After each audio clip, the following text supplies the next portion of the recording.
भाई ये काम हमने करा है और देश के जितने भी यूथ हैं 140 करोड़ लोगों को इस काम को करना चाहिए। कोई भाई भाई नहीं, जिहादी है साले, एक नंबर के जिहादी, सारे के सारे जिहादी हैं साले। इनके कोई भी यात्रा हो, कोई भी इनके त्योहार हो, बनने नहीं देना हिंदू इलाके के अंदर। तो भारत माता की जय ना बोले, इनके ऊपर सख्त कार्रवाई होनी चाहिए। ओबीसी हो गए। अगर तुम अपना बचाना चाहते हो ना, इनको सालों को खदेड़ो जहाँ तुम चाह दो। इन जिहादियों को भी टारगेट करना है। उससे कह दो ये मेरा वतन छोड़ दे, और मजहब है प्यारा जिसे देश से पहले वो इस मिट्टी में होना दफन छोड़ दे। भाई कुछ करो, कुछ बोलो, चिल्लाओ, निकलो बाहर। अरे डंडे ही लेकर के निकल जाओ। इस भारत में कोई संविधान नहीं बचाएगा, कोई पुलिस, कोई आईएएस, आईपीएस कमिश्नर, डीसीपी, कोई अधिकारी नहीं बचाएगा आपको। ऐसी की तैसी इनकी। हैदराबाद से सांसद असदुद्दीन ओवैसी साहब के दिल्ली निवास के ऊपर कल देर शाम को ये आपके स्क्रीन पर दिखाया जा रहा पोस्टर चिपका दिया गया, जिस पर लिखा हुआ है भारत माता की जय। ओवैसी साहब बीच में है और एक तरफ इजराइल का झंडा हाथ मंडा हुआ और दूसरी तरफ इंडिया का हाथ दिखाया गया है, जिस पर इंडियन फ्लैग लगा हुआ है, यानी कि दोनों के बीच मित्रता दिखाई गई है। नीचे लिखा है असदुद्दीन ओवैसी की सदस्यता रद्द करो, आई स्टैंड विद इजराइल। इतना ही नहीं, ये पोस्टर चस्पा करके वहाँ पर काली स्याही भी फेंक दी गई। और सबसे बड़ी बात, पुलिस प्रशासन और सिक्योरिटी क्या कर रही थी जब एक चुने हुए कई बार के सांसद के दिल्ली आवास के ऊपर यह घटनाक्रम हो रहा है। इतना ही नहीं, पोस्टर लगा दिया, वीडियो बना रहे हैं, आराम से वीडियो बनाकर वहाँ बता रहे हैं असदुद्दीन ओवैसी के खिलाफ नारेबाजी की जा रही है, गद्दारों को बाहर भेजने का दावा किया जा रहा है। मैं चाहता हूँ एक बार आप वीडियो देख लीजिए जिन लोगों ने ये पोस्टर लगाया है और स्वयं स्वीकार किया है कि ये काम हमने किया है, और उन लोगों के चेहरे आपको आराम से याद होगा कि ये कौन से नागपुरी हिंदू हैं जो हर समय प्रफुल्लित हो जाते हैं। देख लीजिए वीडियो।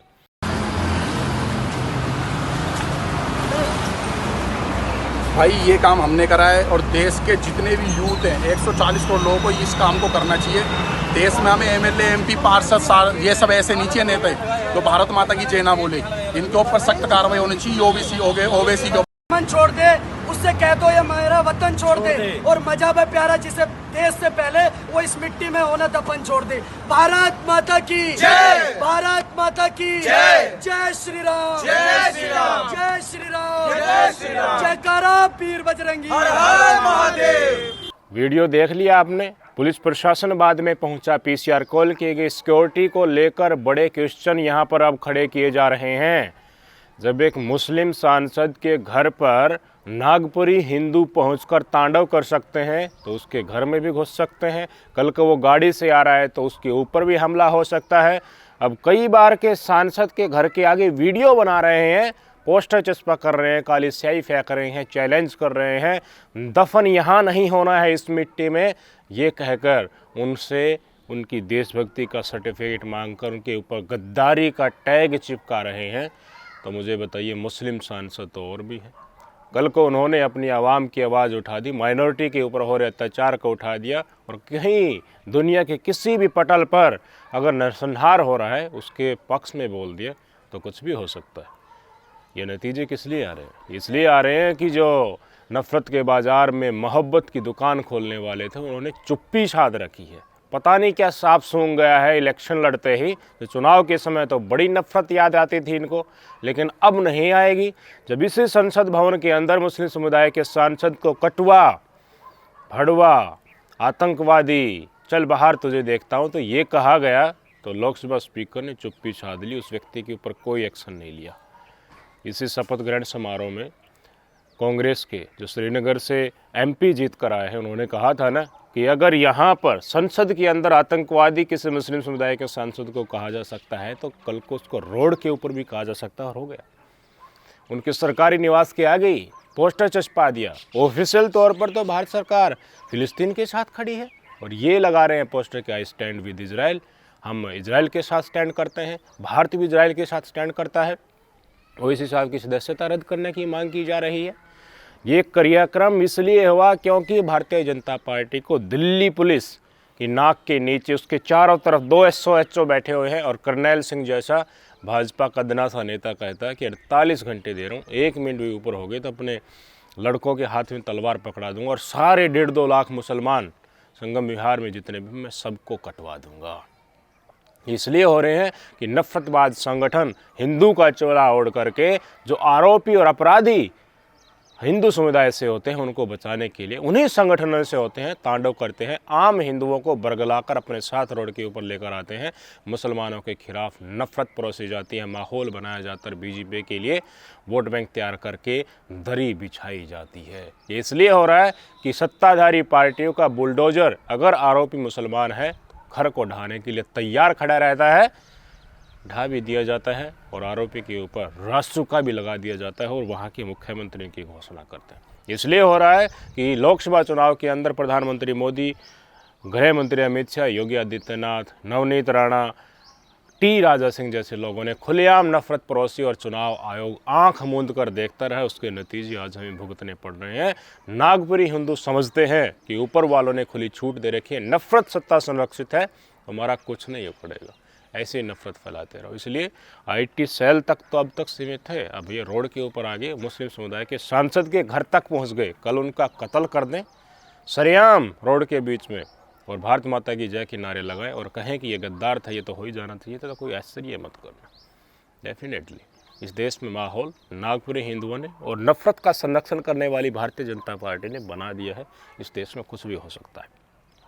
अब वीडियो दिखाता हूँ। शिकायत की असदुद्दीन ओवैसी साहब ने पीसीआर को बुलाया और दिल्ली पुलिस बेशर्म होकर काली स्याही को पहुँचती हुई नज़र आ रही है।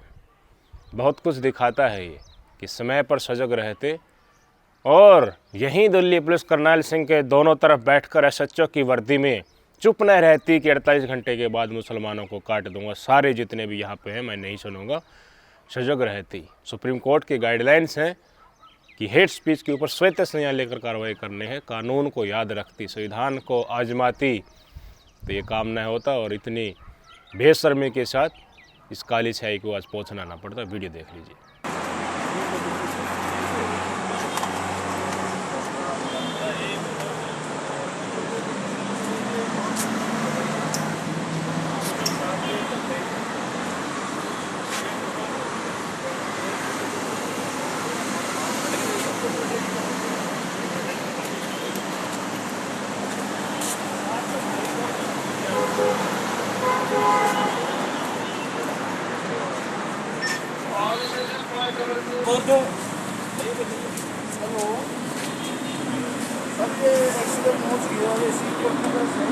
इस तरह की जितनी भी घटनाएं आती हैं, इन काम को अंजाम जो नफरतबाज और ठेकेदार और नागपुरी हिंदू देते हैं, उनको क्या दिखाने की कोशिश की जाती है ऐसे इंसिडेंट के बाद कि देखिए ये तो आम हिंदू हैं, जो आम हिंदू चाहते हैं उनकी भावनाओं की इन्होंने आगे किया है।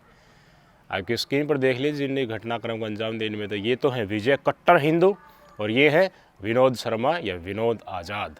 अनेक मोर्चों के ऊपर इनकी तस्वीरें हम हमारे ही चैनल पर आपको दिखा चुके हैं और जहाँ पर भी प्रदर्शन होते हैं छोटे मोटे लव जिहाद को लेकर और इसी तरह के भगवा आतंकवादियों के इस ट्रैप में जितने भी षड्यंत्र भारतीय जनता पार्टी के रोड मैप बिछाने के लिए किया जाता है, वो हर घटना को अंजाम दिया जाता है। बिट्टू बजरंगी, मानो मानेसर, रागिनी तिवारी, यति नरसिंह, अनंत सरस्वती, आस्था माँ, ये सभी दिल्ली एनसीआर में तांडव काटते रहते हैं और अनेक मुद्दों के ऊपर मीडिया के सामने देखे गए हैं। ये व्यक्ति का नाम विजय कट्टर हिंदू है। ये महिला पहलवानों के आंदोलन में भी पहुंचा था, मैं भी वहीं पर कवरेज कर रहा था। वहाँ से इसको दबड़काकर धमकाकर भगाया गया था, ये कह कर कि भाग यहाँ से नकली हिंदू, और ये बिल्ली जैसा मुंह लेकर वहाँ से आ गया था। यहीं वो विजय कट्टर हिंदू है, फरीदाबाद का रहने वाला है, हरियाणा के फरीदाबाद का। जब इससे पूछा गया कि नल्हड़ मंदिर में जो यात्रा निकल रही थी, शोभा यात्रा निकल रही थी, उसमें किस तरह की घटना हुई, आपके साथ क्या हुआ, तो बोला मेरे छोटे से बच्चे को बचा कर लेकर आया हूँ। मेरी पत्नी को बोला उतर नीचे, मैंने एक्सेलरेटर दबाया और भाग दिया। इतना सा हुआ था और बताया इतना। और जिस समय पर नूह में दंगे हुए थे, लोग प्रतीक्षा कर रहे थे कि क्या हुआ वहाँ पर ये जानने की, उस समय पर ये अपने सोशल मीडिया पर लाइव करता है और कह रहा है कि कलेवा देखकर हाथ काटा जा रहा है, असंख्य लोगों को मारा जा रहा है, बिछाया जा रहा है। यानी कि सत्यता कुछ और थी, इसको एग्जैगरेट करके जब माहौल एकदम से गर्म था बड़ा दिखाया गया ताकि और ज़्यादा भावनाएं लोगों के हाथ, और कहा गया कि निकलो हिंदुओं घरों से, बाद में क्या करोगे। मतलब साफ था ये नागपुरी हिंदू चाहता है कि इसके साथ सारा हिंदू समुदाय हो जाए, ये ठेकेदार बन जाए और फिर एक सुनियोजित तरीके से मुसलमानों के खिलाफ उनको दंगों में झोंका जाए। हमने वीडियो ढूंढा, उस समय पर तो हमने नूह मामले को काफ़ी कवरेज किया था, मिल गई वीडियो, इसलिए दिखाना चाहूँगा कि नल्हड़ मंदिर के दौरान जो ब्रजमंडल यात्रा निकल रही थी, नो हिंसा दंगे हुए, यहाँ से जितने भी ये संगठन जा रहे थे अपना झंडा लेकर, बिट्टू बजरंगी जैसे लोग चैलेंज करके जा रहे थे, तो वहाँ से अटैक हुआ उस तरफ से। उसके तुरंत बाद इसने अपने सोशल मीडिया प्लेटफॉर्म पर लाइव करके लोगों को किस तरह से भड़काना चाहा, और ऐसी बाद में कोई खबरें निकल कर नहीं आई किसी के हाथ काट दिया हो या बच्चे को उन्होंने कत्लेआम कर दिया, लेकिन इसने कहा कि ऐसा हुआ है। देख लीजिए वीडियो। कोई भाई भाई ने जिहादी है साले, एक नंबर के जिहादी, सारे के सारे जिहादी हैं साले। इनके कोई भी यात्राएं हो, कोई भी इनके त्योहारों बनने नहीं देना हिंदू इलाके के अंदर। भाई कुछ करो, कुछ बोलो, चिल्लाओ, निकलो बाहर। अरे डंडे ही लेकर के निकल जाओ इस भारत में। अगर तुम अपना बचाना चाहते हो ना, इनको सालों को खदेड़ो जहां तुम जा दो। इन जिहादियों को भी टारगेट करना है। हाथ पे कलावा देख के, हाथ पे तरसूल देख करके हाथ काटे जा रहे थे वहां पर। 15 मिनट की धमकी देते थे, मैं कह रहा हूँ 5 मिनट का, मैं कह रहा हूँ तुम पीछे हट जाओ 5 मिनट के लिए। कोई संविधान नहीं बचाएगा, कोई पुलिस, कोई IAS, IPS कमिश्नर, DCP, कोई अधिकारी नहीं बचाएगा आपको। ऐसी की तैसी इनकी। तुम्हारे अगल बगल में कोई मुसलमान किराए पे रहता है, कोई भी है, पूरा बाइकआउट करो, बहिष्कार करो, उनसे किराए पे कमरा खाली करवाओ। तो हिंदुओं में आपको एक मैसेज देना चाहता हूँ, जहां आप ज्यादा हो वहां पर इनको भी ताजिए मत निकालने दो। सुन लिया आपने, ये तो विजय कट्टर हिंदू था, मिल जाएगा जंतर मंतर पर काफ़ी बार। अब ये पुलिस प्रशासन का काम है ढूंढना, क्योंकि बहुत सारी वीडियो में मिल जाएगा। ये हमेशा इसको कीड़ा रहता है एक माइक के आगे बोलना और मीडिया के सामने हाथ जोड़कर पसर जाना। नो हिंसा के समय पर भी कह रहा था, पसर गया ज़मीन के ऊपर कि इस वीडियो को दिखा दो, मेरी वीडियो को मीडिया वालों सच्चाई पहुंचा दो। लेकिन जो मुख से बोल रहा था वो सत्यता से बहुत परे थे। इसका काम सिर्फ और सिर्फ भड़काना रहता है। हर मुद्दे के ऊपर ये टपक कर आ जाएंगे। गोकसी का हो गया, लव जिहाद का हो गया, कोई मुस्लिम समुदाय के अभिनेता की फिल्म आ रही है उसको लेकर हो गया, हर मुद्दे। दिल्ली NCR में और दक्षिण हरियाणा में साइड में नूह में मुसलमान पड़ते हैं ना, इसलिए इनकी रोजी रोटी चलती रहती है और टूक सेकते रहते हैं और भाजपा के लिए दरी बिछाते रहते हैं। दूसरा व्यक्ति था विनोद शर्मा, इनके साथी। विनोद शर्मा भी लव जिहाद को लेकर और विजय कट्टर हिंदू के साथ और आस्था माँ के साथ, बिट्टू बजरंगी के साथ लगा रहता है। भाजपा नेताओं के साथ विनोद आज़ाद की आप तस्वीरें देख लीजिए, मतलब साफ है। विजय हिंदू की भी कई भाजपा नेताओं के साथ तस्वीरें हैं, इससे इनकार नहीं किया जा सकता। मतलब क्या हुआ, इनको ऊपर से इशारा मिलता है, कहीं ना कहीं फंडिंग होती होगी और नफ़रत फैलाई जाती होगी, और या तो फिर राजनीतिक कैरियर बनाने के चक्कर में है। दक्षिण हरियाणा में साउथ साइड में मुसलमान है ना, मुसलमान है नूह में, तो अपना राजनीति भी चमकेगी। और बाकी हिस्से हैं हरियाणा के, वहाँ ये इंसिडेंट आपको देखने को नहीं मिलेंगे। क्यों? क्योंकि वहाँ पर मुस्लिम समुदाय के व्यक्ति नहीं है। तो जहाँ पर होते हैं, जहाँ पर मुसलमान समुदाय के व्यक्तियों का आगमन होता है, अब नूह में है तो दक्षिण हरियाणा के जो फरीदाबाद, गुड़गांव जिले होगी, इनसे होकर दिल्ली जाना ही पड़ता है। काफ़ी ड्राइवरी का काम करते हैं नूह के लोग, वहाँ से आते जाते हैं। तो इसलिए रोजी रोटी और नफरतबाजी, इनके अंदर जो कीड़ा घुसा हुआ है वो उछलता रहता है और उसको ये मिटाते भी रहते हैं। अब दिखाना चाहूँगा कि जो ठेकेदार हिंदू धर्म के बनते हैं, वैसे ही जैसे ये हैं, वैसे ही नफरती चिंटू जो सोशल मीडिया पर बैठे हैं, उन्होंने ये दिखाने की शुरुआत कर दी है कि इन लोगों ने जो ये काम किया है ना, ये आम हिंदू हैं, ये आक्रोशित हिंदू हैं। सबको बताया जाए कि देखिए अब बात तो पानी सिर से ऊपर चला गया है, ओवैसी साहब की सदस्यता रद्द करवानी ही होगी। हिंदू आक्रोशित हैं। उसने जय फिलिस्तीन संसद भवन के अंदर शपथ लेते समय बोला था, इसलिए ये गद्दार हैं और होना ही चाहिए था। मैं दिखाना चाहूँगा एक एक व्यक्ति का ट्वीट आपके स्क्रीन के ऊपर आप देख लीजिए। सागर कुमार जो सुदर्शन न्यूज़ वाले हैं, इन्होंने लिखा, ओवैसी ने संसद भवन में जय फिलिस्तीन क्या बोला, आक्रोशित हिंदुओं ने उनके दिल्ली निवास वाले सरकारी बंगले पर भारत माता की जय वाले पोस्टर चस्पा कर दिए। आक्रोशित हिंदुओं ने, लेकिन हिंदुओं के ये ठेकेदार नहीं है विजय हिंदू और विनोद शर्मा। इसको किसने बना दिया कि ये आप इसको आक्रोशित हिंदू टैग से सोशल मीडिया के ऊपर देखो? नहीं, ये वही चुनिंदा लोग हैं जो नफरत फैलाने के लिए प्रतीक्षा करते रहते हैं और हिंदू समुदाय इन लोगों को आराम से जानता है। और महिला पहलवान भी तो हिंदू ही थे, उनके समर्थक भी तो हिंदू ही थे। इसको लात मारकर वहाँ से भगाया था, गाली दे करके कि नकली हिंदू है, और ये वहाँ से बिल्ली जैसा मुँह लेकर के आ गया था। और भी ट्वीट देख लीजिए। चंदन शर्मा ने लिखा, ओवैसी जैसे गद्दारों को भारत माता के सच्चे सपूत ने मुंह तोड़ जवाब दिया है। ओवैसी के मकान पर भारत माता की जय लिखकर पोस्टर चिपका दिया।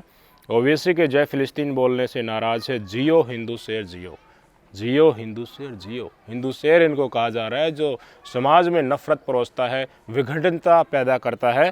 ओवैसी जैसे गद्दार को भारत माता के सच्चे सपूत ने मुंह तोड़ जवाब दिया। इनको सच्चे सपूत कहा जाता है। तो इनकी नज़र में कौन सच्चे सपूत है, कौन असल हिंदू है, वह आप आराम से देख लीजिए। इनके चक्कर में पड़कर अगर इनके परोसे गई नफरत को सच मान लोगे, 2 ही दिन में दंगे करवा कर हिंदू मुसलमानों को कटवा देंगे।